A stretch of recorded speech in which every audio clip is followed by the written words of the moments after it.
ကဲလာပြီဗျာ PUBG စော်တိုင်း FPS နဲ့လို့စိတ်ညစ်နေရတဲ့ညီကိုတွေအတွက် Smooth နဲ့ Super Smooth မှာ165 FPS နဲ့ HDR 90 FPS အပြည့်ရတယ်တရားရတဲ့လို့ no ban PUBG 4.5တော့165 FPS လုံးကြီးစိတ်ဝင်စားရင်အခုဗီဒီယိုလေးကို like နဲ့ share လုပ်သွားပြီးကျွန်တော်ရဲ့ account အသစ်လေးကိုလည်း follow လေးလုပ်သွားပြီးပါအောင်ဗျာကျွန်တော်ကတော့ gaming ပိုင်းတော့မှဖြစ်ပါတယ်ဗျာ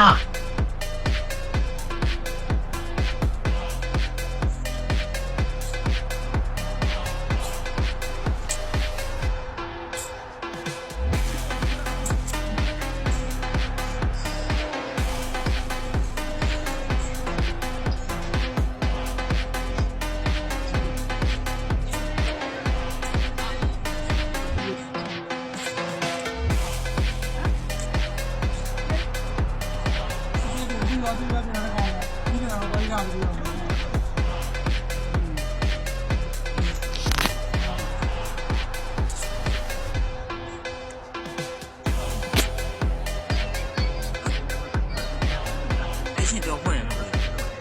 还没进。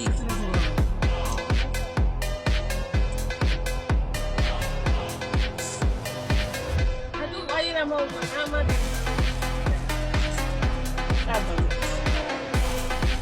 没跑，跑么练大一点，我们也大五不远的。